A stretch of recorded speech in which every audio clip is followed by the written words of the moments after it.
Hello, I'm Howard Phillips Lovecraft. It's a glorious summer day, and I'm eager to get to your questions. Today's question comes to us from a young person who wants to know what I think about the difference between,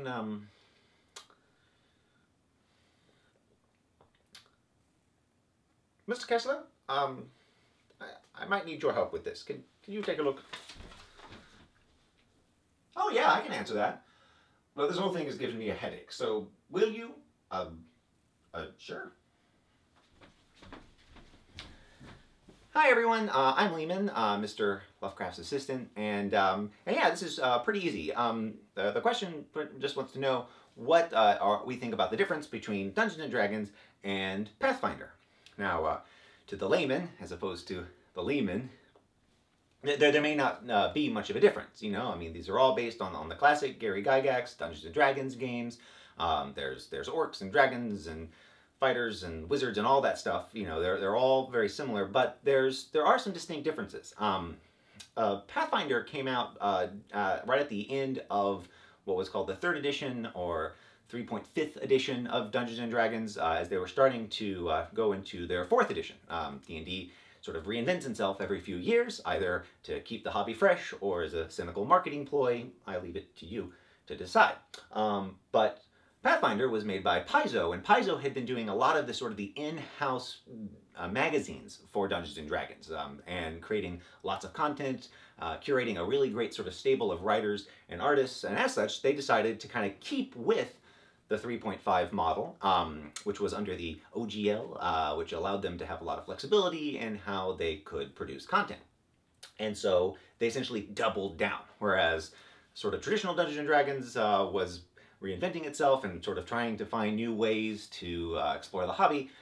Pathfinder really was looking at what works in 3rd edition and what can we improve, but still keep it very similar. And they really ratcheted down and created some fascinating content. They improved what was working in 3rd and 3.5, and they really were successful in curating a fantastic line. Pathfinder has a truly wonderful setting, as well as a really fun gameplay, and I really do recommend it. But D&D, sort of traditional D&D, or as it's sort of owned by Wizards of the Coast and Hasbro, they have done something which I find equally fascinating, which is they continue to experiment and explore and find new permutations. You know, right now I'm playing 5th edition Dungeons & Dragons, which is similar to, but still very different from Pathfinder. And how can I sort of explain it? Oh, you know what?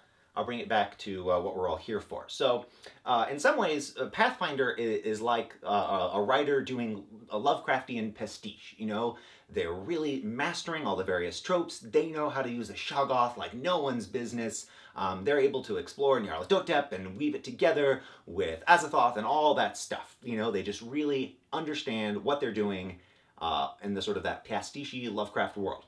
Whereas what's happening with rest of Dungeons & Dragons, they're like sort of cosmic horror writers that are exploring the themes of cosmic horror in new and different ways. They're fumbling at times, but they're always sort of pushing the envelope and sort of moving in new directions. And both are really good. And both really provide a lot of fun gameplay depending on what you're looking for. Just like, you know, we find different kinds of horror that we like to read. So I recommend them both. Although if you like this Pathfinder, you better start getting ready for it to shift, because they're about to go into a 2nd edition as well. So already we're seeing that permutation and change happens everywhere. Just like with life. Was that good? Oh, yes, that seemed distressingly thorough. Good job. As always, I've been Howard Phillips Lovecraft. Thank you.